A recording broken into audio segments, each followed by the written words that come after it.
Hello and welcome to day 29 of the 30-day English challenge. അപ്പോൾ ഇന്ന് നമ്മൾ എന്താ ചെയ്യാൻ പോകണമെന്ന് വെച്ചാൽ രണ്ട് ഫ്രണ്ട്സ് തമ്മിലൊരു കോൺവെർസേഷനാണ് ഇന്ന് നമ്മൾ ഉണ്ടാക്കേണ്ടത്.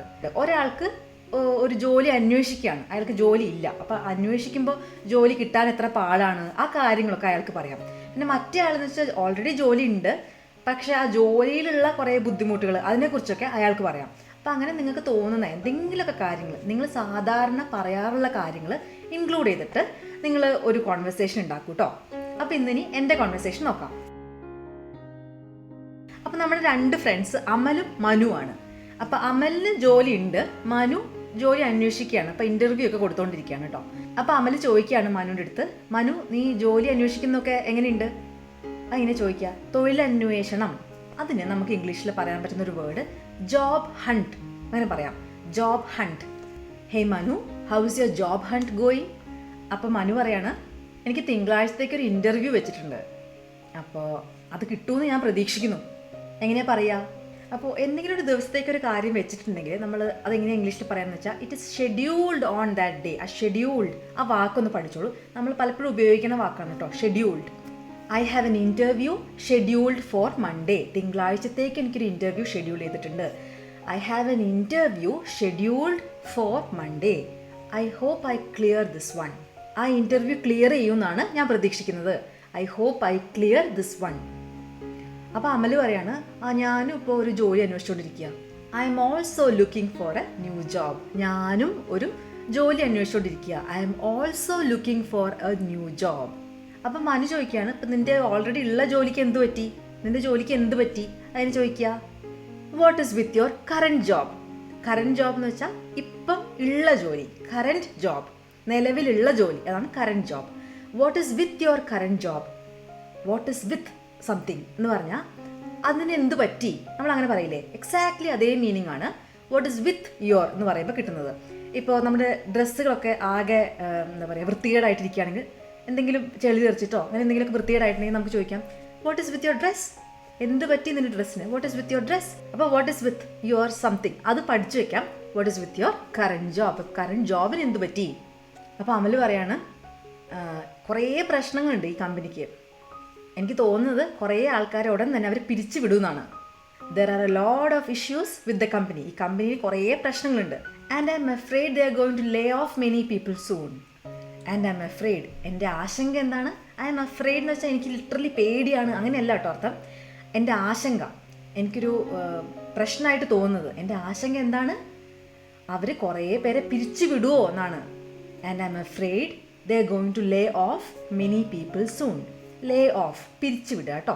അപ്പോൾ ഈ ലേ ഓഫ് എന്ന് പറഞ്ഞ വാക്ക് നമ്മൾ ഈ റിസഷനൊക്കെ വന്നില്ലേ, ആ സമയത്ത് കുറേ പത്രങ്ങളിലൊക്കെ കാണുന്നുണ്ടായിരുന്നു, ആൾക്കാരെ പിരിച്ചു വിടുകയാണ്, ഇൻഫോസിസ് കുറേ പേരെ പിരിച്ചു വിടുക, they are laying of people, they laid of people എന്നൊക്കെ പറഞ്ഞിട്ട് കാണാറുണ്ടായിരുന്നു. ഇവിടെ ശ്രദ്ധിക്കേണ്ട ഒരു കാര്യം, ലേ ഓഫ് സ്പേസ് ഇട്ട് എഴുതുകയാണെങ്കിൽ അതൊരു വേർബാണ്. എന്ന് വെച്ചാൽ ഈ പിരിച്ചു വിടുന്ന പ്രവൃത്തിയില്ലേ, അതിനെയാണ് ലേ ഓഫ് എന്ന് പറയാം. എന്നാൽ സ്പേസ് ഇല്ലാണ്ട് ലേ ഓഫ് എന്നുള്ള ഒറ്റ വാക്കാണെങ്കിൽ അത് നൗണാണ്, പിരിച്ചു വിടൽ, അതാണ് ലേ ഓഫ്. അപ്പോൾ നമ്മൾ പറയുമ്പോൾ ഈ വ്യത്യാസം മനസ്സിലാവില്ല, കാരണം സ്പേസ് നമ്മൾ അവിടെ ഗ്യാപ്പ് ഒന്നും ഇടാറില്ല, ലേ ഓഫ് എന്ന് രണ്ടും പറയാം. പക്ഷേ എഴുതുമ്പോൾ നിങ്ങൾ ശ്രദ്ധിക്കണം. ഞാൻ നൗൺ വെച്ചിട്ട് വരുന്നൊരു സന്ദർഭം പറയാം കേട്ടോ. Her lay of affected the morale of the other employees. അവളുടെ പിരിച്ചുവിടൽ ബാക്കിയുള്ള എംപ്ലോയീസിൻ്റെ ഒക്കെ മാനസികാവസ്ഥ മോശമാക്കി. ഹെർ ലേ ഓഫ് എന്ന് വെച്ചാൽ അവളുടെ പിരിച്ചുവിടൽ, ഇവിടെ അങ്ങനെയാണ് അർത്ഥം വരുന്നത്. ഹെർ ലേ ഓഫ് നൗണാണ്, affected the morale of the other employees, ബാക്കിയുള്ള ആൾക്കാരെയൊക്കെ അഫക്റ്റ് ചെയ്തു എന്നാണ് പറയുന്നത്. അപ്പോൾ ഇവിടെ നൗൺ അല്ലേ. ഇപ്പം നമ്മൾ നേരത്തെ പറഞ്ഞ സെൻറ്റൻസിലോ I M afraid they are going to lay off many people soon. എൻ്റെ ആശങ്ക എന്താണെന്ന് വെച്ചാൽ അവർ കുറേ ആൾക്കാരെ അടുത്തന്നെ പിരിച്ചു വിടുമോ എന്നാണ്. അപ്പോൾ അവിടെ വേർബാണ്, I M afraid they are going to lay off many people soon. അപ്പോൾ മനു പറയാണ്, സാമ്പത്തിക അവസ്ഥ ഓൾറെഡി കഷ്ടത്തിലാണ്. The economic situation is already bad. നമ്മുടെ സാമ്പത്തിക അവസ്ഥ ഓൾറെഡി കഷ്ടത്തിലാണ്. The economic situation is already bad. On top of it the Covid crisis made the situation worse. On top of it, അത് പോരാഞ്ഞിട്ടെന്ന് പറയില്ലേ, അതിൻ്റെ മുകളിൽ, അങ്ങനെ പറയാൻ വേണ്ടിയിട്ടാണ് ഓൺ ടോപ്പ് ഓഫ് ഇറ്റ്. ഇപ്പോൾ നമുക്ക് പറയാം, I have A headache, on top of it I have lot of work. എനിക്ക് ഒരു തലവേദന ഉണ്ട്, അത് പോരാണ്ട് ഈ കുറേ പണിയുണ്ട്. അപ്പോൾ ഓൺ ടോപ്പ് ഓഫ് ഇറ്റ്. പിന്നെ ശ്രദ്ധിക്കേണ്ട ഒരു കാര്യം, വേഴ്സ്. എന്ന് വെച്ചാൽ നമ്മൾ സ്ട്രോങ്, സ്ട്രോങ്ങസ്റ്റ് എന്ന് പഠിച്ചില്ലേ, അതേപോലെ ബാഡ്, വേഴ്സ്റ്റ് ആണ്. അല്ലാതെ ബാഡ്, ബാഡർ, ബാഡസ്റ്റ് എന്ന വാക്കുകളില്ല കേട്ടോ. ബാഡ് എന്ന് പറഞ്ഞാൽ മോശം. ഈ രണ്ട് സാധനങ്ങൾ കമ്പയർ ചെയ്യാണ് നമ്മൾ. ഇതിനേക്കാളും കഷ്ടമാണ്, മോശമാണെന്ന് പറയാൻ this is verse than this എന്ന് പറയാം. ഇനി ഇതാണ് ഏറ്റവും മോശം, അങ്ങനെ പറയാൻ worst, this is the worst. എപ്പോഴും കമ്പാരിറ്റീവ് ഡിഗ്രി ഉപയോഗിക്കുമ്പോൾ രണ്ട് സാധനങ്ങളെ വെച്ച് കമ്പയർ ചെയ്യണം. This is better than that, അങ്ങനെ എന്തെങ്കിലും രണ്ട് സാധനം വെക്കണം. ഇനി സൂപ്പർലേറ്റീവ് ഡിഗ്രി, സ്ട്രോങ്ങസ്റ്റ് എന്നൊക്കെ പറയില്ലേ, സൂപ്പർലേറ്റീവ് ഡിഗ്രി, അത് പറയുകയാണെങ്കിൽ the strongest, he is the strongest, this is the best, he is the worst, അങ്ങനെ ദ എന്ന് പറഞ്ഞിട്ടുള്ള ആർട്ടിക്കിൾ മുമ്പ് ഉപയോഗിക്കണം കേട്ടോ. അപ്പോൾ ഇവിടെ എന്താണ്, on top of it the Covid crisis made the situation worse. ഇതിന് മുകളിൽ ഈ കോവിഡ് വന്നപ്പം അത് കാര്യങ്ങൾ കൂടുതൽ കഷ്ടമാക്കി. എന്നിട്ട് പറയാണ്, കുറേ ആൾക്കാർ രണ്ടറ്റവും മുട്ടിക്കാൻ വേണ്ടി കഷ്ടപ്പെടുകയാണ്. ഈ രണ്ടറ്റവും മുട്ടിക്കുക എന്ന് പറയില്ലേ, ഇതേ കാര്യം തന്നെ ഇംഗ്ലീഷിലും പറയാൻ പറ്റും കേട്ടോ. Make both the ends meet, രണ്ടറ്റവും ബോത്ത് ദ എൻഡ്സ് മീറ്റ്, മുട്ടിക്കുക. അപ്പം എങ്ങനെ പറയാം, many people are struggling to make both the ends meet. കുറേ ആൾക്കാർ ജീവിക്കാൻ കഷ്ടപ്പെടുകയാണെന്നാണ് അതിൻ്റെ അർത്ഥം. അപ്പം അമൽ പറയാണ്, ഇടയ്ക്ക് എനിക്ക് തോന്നും ഒരു ബിസിനസ് തുടങ്ങിയാലോ എന്ന്. അങ്ങനെ പറയാ, sometimes I feel I should start A new business. Sometimes I feel I should start A new business. ഒരു പുതിയ ബിസിനസ് തുടങ്ങണമെന്ന് ഇടയ്ക്ക് എനിക്ക് അങ്ങനെ ഒരു തോന്നൽ വരും. Sometimes I feel I should start A new business. പക്ഷേ അതിന് ഞാൻ ഈ ജോലി രാജിവെച്ചിട്ട് മുഴുവൻ സമയവും ആ ബിസിനസ്സിന് വേണ്ടി പ്രവർത്തിക്കണം. For that I have to quit my job and work full time on the business. For that, ഇത് അതിനു വേണ്ടി, ഒരു ബിസിനസ് തുടങ്ങിയാലോ എന്ന് പറഞ്ഞില്ലേ, അതിനു വേണ്ടി I have to quit my job, ഞാൻ എൻ്റെ ജോലി രാജിവെച്ച്, and work full time on the business, മുഴുവൻ സമയവും ബിസിനസ്സിൽ വർക്ക് ചെയ്യണം. അപ്പം മനു ചോദിക്കുകയാണ്, എന്താണ് നിൻ്റെ business idea? What is your business idea? What is your business idea? എന്താണ് എന്താണ് your business idea? What is your business idea? അപ്പം അമൽ പറയാം, ഒരു ചെറിയ റെസ്റ്റോറൻറ്റ് തുടങ്ങിയാലോ, അങ്ങനെ ഒരു ആലോചനയുണ്ട്. I was thinking of starting a small restaurant. ഒരു ചെറിയ റെസ്റ്റോറൻറ്റ് തുടങ്ങിയാലോ എന്ന് ഞാൻ ആലോചിക്കുക. I was thinking of starting a small restaurant. അപ്പം മനു പറയാണ്, നിനക്ക് നല്ല ഭക്ഷണം ഒരു മാന്യമായ വിലയ്ക്ക് വിൽക്കാൻ പറ്റുമെങ്കിൽ റെസ്റ്റോറൻറ്റ് അടിപൊളിയാണ്. അങ്ങനെ പറയാ, if you can sell good food at reasonable rates. മാന്യമായ വില, reasonable rates. If you can sell good food at reasonable rates then that's definitely A great idea. അങ്ങനെയാണെങ്കിൽ ഈ റെസ്റ്റോറൻറ്റ് തുടങ്ങുന്നത് ഒരു വലിയ നല്ല ഐഡിയ ആണ്. Then that's definitely A great idea.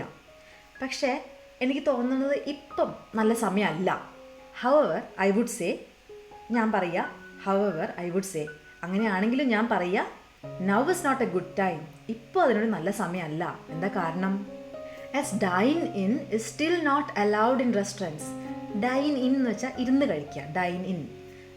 കാരണം പറഞ്ഞത്, as dine in is still not allowed in restaurants. റെസ്റ്റോറൻറ്റുകളിൽ ഡൈൻ ഇൻ ഇപ്പോഴും അലൗ ചെയ്യുന്നില്ല ഈ കോവിഡ് സിറ്റുവേഷൻ കാരണം. അതുകൊണ്ട് അത് മാത്രം ഒരു പ്രശ്നമായിട്ട് എനിക്ക് തോന്നുന്നു എന്നാണ് ആൾ പറയണത്. എന്നിട്ട് പറയാണ്, വേണമെങ്കിൽ നിനക്ക് ഫുഡ് ഡെലിവറി സർവീസ് തുടങ്ങാം. അങ്ങനെ സർവീസ് തുടങ്ങാം. അതിലെന്താ ചെയ്യുക, നീ ഫുഡൊക്കെ ഉണ്ടാക്കുക, എന്നിട്ടത് ആൾക്കാർക്ക് എത്തിക്കുക. അങ്ങനത്തെ ഒരു ബിസിനസ് ഐഡിയ ആണ് മനു സജസ്റ്റ് ചെയ്യുന്നത്. അപ്പം എങ്ങനെയാ പറയുക, may be you can try A food delivery service. where you can prepare the food and deliver it to people. Make the food എന്നങ്ങനെ പറയില്ല കേട്ടോ. prepare the food, ഫുഡ് ഉണ്ടാക്കുക. where you can prepare the food and deliver it to people. Deliver ചെയ്യാന്ന് വെച്ചാൽ എത്തിച്ചു കൊടുക്കുക. and deliver it to people.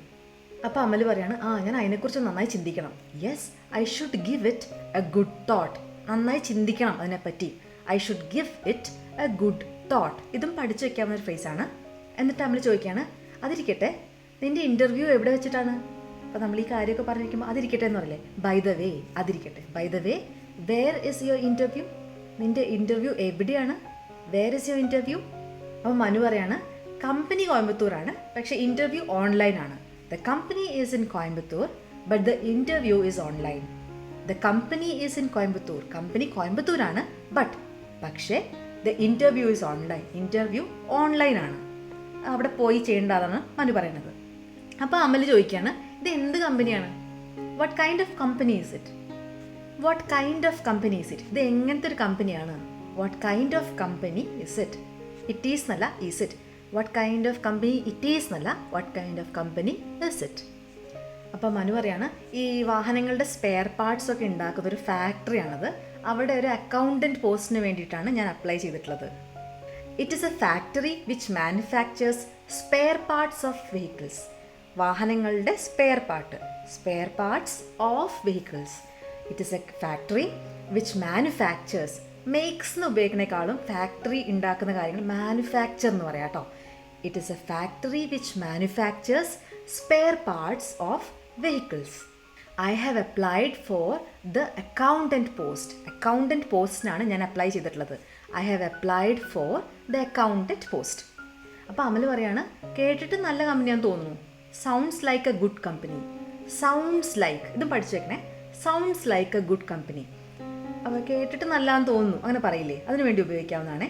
നിനക്കിനി എത്ര round interview ഉണ്ട്? അതെങ്ങനെ ചോദിക്കുക? How many rounds of interview do you have? How many rounds of interview? എത്ര ഇൻ്റർവ്യൂയുടെ rounds? How many rounds of interview do you have? അപ്പം മനു പറയാണ്, HR പറഞ്ഞത് ഈ റൗണ്ട് ക്ലിയർ ചെയ്യുകയാണെങ്കിൽ ഒരു റൗണ്ട് ഇൻ്റർവ്യൂ കൂടെ ഉണ്ടാവും, നേരിട്ടുള്ളത്. അങ്ങനെയാണ്. അങ്ങനെ പറയാ, നേരിട്ട് അങ്ങനെ പറയാ, ഇൻ പേഴ്സൺ കേട്ടോ. നമ്മൾ എന്തെങ്കിലും നേരിട്ട് വന്ന് കാണുക അല്ലെങ്കിൽ നേരിട്ട് ചെയ്യാന്നാണെങ്കിൽ ഇൻ പേഴ്സൺ വരിക അല്ലെങ്കിൽ ഇൻ പേഴ്സൺ കാണുക, അങ്ങനെയാണ് പറയുക കേട്ടോ. Will see in person, will meet in person, we have an interview in person. അപ്പോൾ ഇൻ പേഴ്സൺ. അപ്പോൾ ഇവിടെ എങ്ങനെയാണ് പറയുക? The HR told me that they will have one more round of interview in person if I clear this round. ഈ round clear ചെയ്താൽ, if I clear this round. The HR told that they will have one more round of interview in person if I clear this round. ഈ round clear ചെയ്താൽ. അപ്പോൾ അമൽ പറയുന്നു, okay, all the best. എന്നിട്ട് പറയാണ്, നിനക്കിത് കിട്ടട്ടെ. I hope you get this one. ഈ ജോലി നിനക്ക് കിട്ടട്ടെ. I hope you get this one. This one എന്ന് പറഞ്ഞാൽ ഈ ജോലി. അപ്പോൾ നമ്മുടെ മനു താങ്ക് യു എന്ന് പറഞ്ഞ് പോവാണ്. അപ്പോൾ ഇന്നത്തെ ഈ കോൺവെർസേഷനിൽ കുറേ നമുക്ക് കാര്യങ്ങൾ പഠിക്കാണ്ട്. ലേ ഓഫ്, പിന്നെ ഇൻ പേഴ്സൺ, ഇങ്ങനെ കുറേ കാര്യങ്ങൾ നമ്മൾ പഠിച്ചു അല്ലേ. ഇതൊക്കെ നമ്മൾ വളരെ കോമൺ ആയിട്ട് ഉപയോഗിക്കുന്ന, ഈ എസ്പെഷ്യലി ഈ കോവിഡൊക്കെ വന്നിട്ട് നമ്മളിങ്ങനെ പുതിയൊരു സിറ്റുവേഷനിൽ ജീവിക്കുമ്പം വളരെയധികം കേട്ട് വരുന്ന ഓരോ വാക്കുകളാണ്. ഈ വാക്കുകളൊക്കെ അറിഞ്ഞു വെക്കുക. ഈ ഫ്രേസസ് ഒക്കെ ബൈ ഹാർട്ട് പഠിക്കുക. ഈ ഫ്രേസസ് ഒക്കെ അറ്റത്തെ എന്തെങ്കിലുമൊക്കെ ഒരു നൗണൊക്കെ മാറ്റിയിട്ട് വീണ്ടും വീണ്ടും ഇതേ ഫ്രേസസ് നമുക്ക് ഉപയോഗിക്കാവുന്നതാണ്. അതുകൊണ്ട് ഈ കോൺവെർസേഷൻസ് ശരിക്കും പറഞ്ഞാൽ നിങ്ങൾ ബൈ ഹാർട്ട് ആക്കാൻ ശ്രമിക്കുക കേട്ടോ. പിന്നെ ഈ കോൺവെർസേഷൻസ് നിങ്ങൾക്ക് ഇഷ്ടമായിട്ടുണ്ടെങ്കിൽ അതിനെക്കുറിച്ച് നിങ്ങൾക്ക് കമൻസിൽ പറയാം. പിന്നെ ലൈക്ക് ചെയ്യാം. പിന്നെ നിങ്ങൾ സബ്സ്ക്രൈബ് ചെയ്തിട്ടുണ്ടാവില്ലേ ഓൾറെഡി. അപ്പോൾ ഞാൻ സബ്സ്ക്രൈബ് ചെയ്യാൻ പറയുന്നില്ല. നാളെ നമ്മുടെ ചലഞ്ചിൻ്റെ അവസാനത്തെ ദിവസമാണ്. അപ്പോൾ എല്ലാവരും സബ്സ്ക്രൈബ് ചെയ്ത് കാണാൻ മറക്കണ്ട. അപ്പോൾ അടുത്ത ദിവസം അടുത്ത വീഡിയോയിൽ കാണാം. അതുവരേക്കും ബൈ ബൈ.